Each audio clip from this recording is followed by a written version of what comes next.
Hola, buenas tardes a todos. Bueno, los ejes temáticos a tratar hoy es evidencia de las áreas implicadas en neuroimágenes, sintomatología clínica y abordaje prequirúrgico desde las subespecialidades fonoaudiológicas. Los objetivos que planteamos con Silvina fue hacer una correlación entre la anatomía, los hallazgos radiológicos y la clínica en lesiones de vaso de cráneo y presentar un caso o problema y ver la utilidad que tiene la tomografía y la resonancia. Entonces, hago una pregunta, parece fácil, pero ¿conocemos realmente la anatomía de base de cráneo?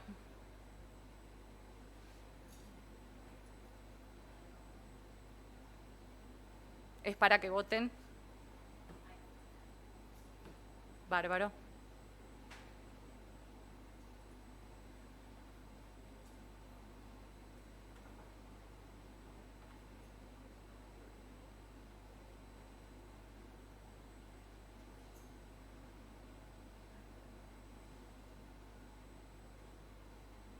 Ahí tenemos resultados. Bueno, veo bastante sinceridad. Creo que es la primera pregunta que nos tenemos que hacer cuando tenemos un paciente con una patología de base de cráneo, es ver si realmente conocemos la anatomía y si no, ir a estudiar. El caso clínico a presentar es una paciente que hace 2 años consultó por desviación del ojo izquierdo, o sea, un sexto par craneal. En noviembre empezó con hipoestesias en labio superior. Al momento de la consulta se le duerme la mano y la pierna izquierda, puede hacer movimientos finos, pero no que requieran fuerza. En el último mes agregó trastornos de estabilidad y solo puede caminar asistida. Escucha bien, refiere que no tiene dificultad para tragar, ni le cambió la voz. En el examen físico tenía una desviación de la cabeza a la izquierda para compensar el sexto par, hipoestesia trigeminal homolateral y no se constató realmente un foco motor. Se le solicita resonancia magnética de cráneo con contraste endovenoso, donde se identifica una lesión expansiva extraaxial que se extiende en la base de cráneo, condicionando efecto de masa sobre lo que es bulbo, protuberancia, pedúnculos cerebelosos y también a nivel de mesencéfalo. Esta lesión se extiende hacia adelante, hacia la fosa temporal, desplazando la carótida interna y comprometiendo multitud de pares craneales. Como ven, presenta una extensión con compromiso de la fosa temporal y el efecto de masa sobre el pedúnculo cerebral izquierdo. Es una lesión heterogénea, no se asocia a hidrocefalia y con el contraste muestra un refuerzo heterogéneo. Se puede ver el compromiso del agujero rasgado posterior, por el mismo se extiende y en sentido anterior se extiende hacia la fosa temporal y compromete también seno cavernoso y cavum de Meckel. Quiero pasar esta lesión. En las imágenes coronales se puede ver el refuerzo heterogéneo que tiene, el compromiso del foramen yugular, la extensión hacia la fosa temporal, compromiso de seno cavernoso, también de cavum de Meckel y de la cisterna supracelar. El compromiso del foramen yugular en este paciente, o sea, del rasgado posterior, involucra la pars nerviosa, donde están el hipogloso, el glosofaringeo y el vago, y la yugular tenía un flujo conservado. A su vez, se ve compromiso del quinto par craneal homolateral y desplazamiento del mismo. También extensión hacia el cavum de Meckel, como les dije anteriormente, y hacia los senos cavernosos. El trayecto del sexto par craneal está comprometido, o sea, no lo pudimos identificar, pero toda la lesión afecta el trayecto. Acá vemos compromiso, en realidad no compromiso, sino desplazamiento del octavo par craneal.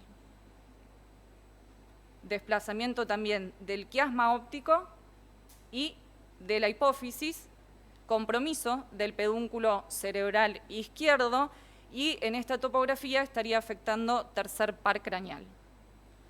Las imágenes por tomografía demuestran que es una lesión osteolítica destructiva que lesiona la fisura petroclival, el agujero rasgado posterior el conducto carotidio con desplazamiento de la carótida en sentido superior y externo.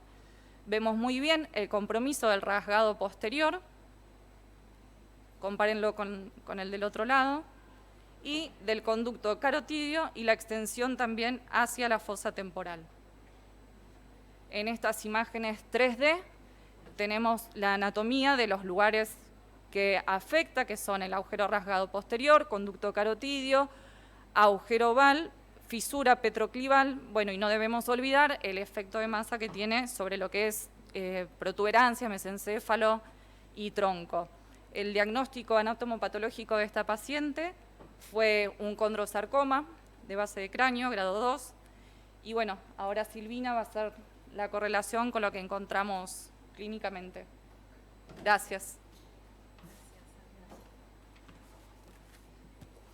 Hola, buenas tardes a todos. Mi nombre es Silvina Peralta, pertenezco al servicio de fonoaudiología del Grupo Gamma, servicio que está conformado por distintas subespecialidades como audiología, deglución, lenguaje y neurocognición. Y en esta oportunidad, y en este caso específico, la paciente concurrió a las distintas, o fue abordada por las distintas subespecialidades.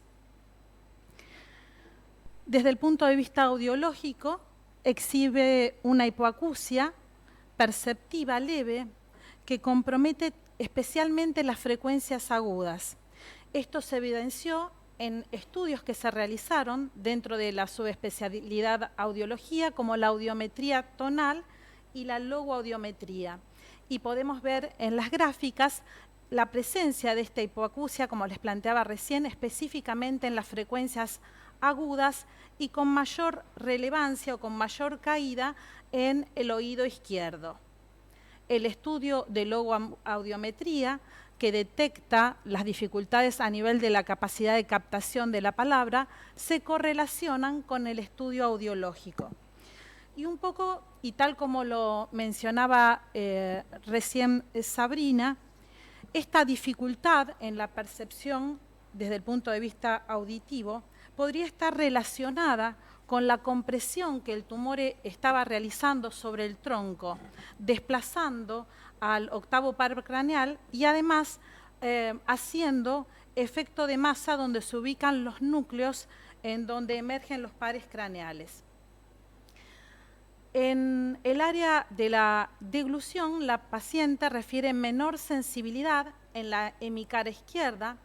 Esto fue comprobado y podría estar vinculado, tal como lo plantean y se pueden observar en las imágenes, por una afectación en el quinto par craneal. Con respecto a la evaluación motora, no se evidencia asimetría y se observan mucosas secas en el interior de la boca. La lengua tiene una leve disminución en la sensibilidad, no obstante, la capacidad de captar sabores está conservada. Y en lo motor hay evidencia de disminución de la fuerza hacia los lados y al frente cuando se le ofrece resistencia. La lengua no se desvía en protrusión y esta situación, estos hallazgos, podrían estar vinculados, de hecho, con las observaciones que se determinaron en las neuroimágenes, que es el compromiso del hipogloso. La paciente no refiere episodios de ahogo o tos post-ingesta con ninguna consistencia en la deglución. No presenta reflejo de arcada ante la estimulación en la faringe. Sin duda alguna, el compromiso del foramen yugular por donde transcurre el noveno, el décimo y el onceavo par craneal está vinculado con la abolición de este reflejo nauseoso. Este arco reflejo que conforma el reflejo nauseoso está involucrado al noveno par craneal desde el punto de vista de la vía sensitiva y al décimo par craneal por lo motor. Presenta la paciente reflejo deglutorio, los maceteros presentan también igual fuerza en la masticación y no hay trastornos a nivel fonatorio. Con respecto al lenguaje, el lenguaje fue evaluado en su aspecto comprensivo y expresivo. ¿Con qué modalidad? La comprensión de oraciones simples, complejas, la capacidad de abstracción, el aspecto expresivo en el lenguaje conversacional, en la nominación, en la repetición. En todas estas instancias la paciente no evidenció alteraciones. Sí, lo que se pudo observar cuando se evalúa la agilidad no verbal, que si bien hay una adecuada capacidad para realizar movimientos alternativos y repetitivos que infieren o que nos permiten reconocer que hay una correcta coordinación de la musculatura lingual y labial, no obstante esta coordinación, cuando uno hace un análisis más fino, podemos ver que hay disminución de la fuerza lingual al realizar movimientos de lateralización. El lenguaje no solo se evalúa a nivel comprensivo y expresivo, sino hay otros procesos que se evalúan y que se desarrollan a instancias del lenguaje, como lo es, por ejemplo, en la escritura, en donde observamos un ligero decremento que se traduce en la presencia de temblor que interfiere en el proceso de escritura en todos los niveles. También se evaluó, y la paciente de hecho lo practicó, una evaluación neurocognitiva que también la lleva a cabo el servicio de fonoaudiología. La paciente fue evaluada en su atención, su memoria, sus habilidades visoespaciales y la función ejecutiva. Y es en esta función en donde se encontraron algunas dificultades.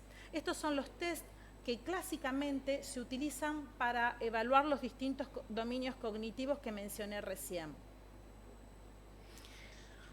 Como podemos ver, la memoria de la paciente, la memoria visual, la memoria verbal, la memoria a corto y largo plazo, no presenta alteraciones, pero sí lo que podemos observar es un compromiso en el funcionamiento ejecutivo.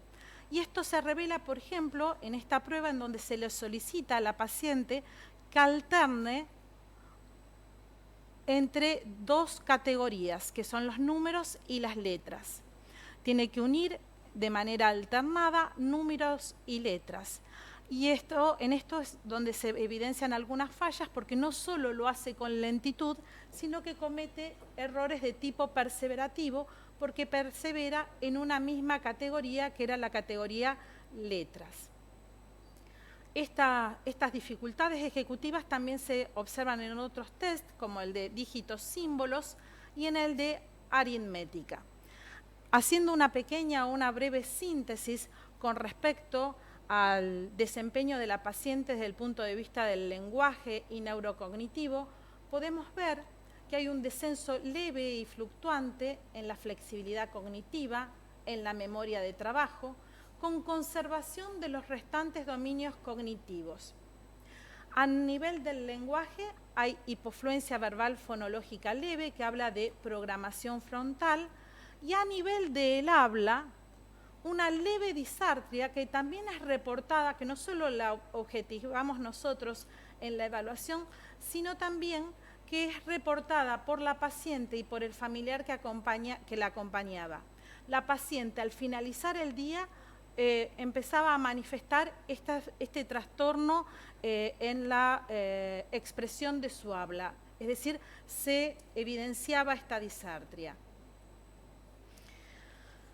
Y como verán, a lo largo de este raconto podemos ver que la paciente en pocos encuentros pudo, y esto un poco viene a cuenta de cuando el doctor Nagel nos preguntaba cómo se coordinaban los turnos o cómo hacíamos para poder coordinar y que los pacientes en general o esta paciente en particular, especialmente cuando no son de nuestra localidad, se coordinan los turnos en pocos días, en encuentros, y para eso tenemos la asistencia o la coordinación de una secretaria que está a tono con todas las necesidades que tienen los pacientes, porque sin duda alguna esto genera también un estrés en el paciente y una fatiga.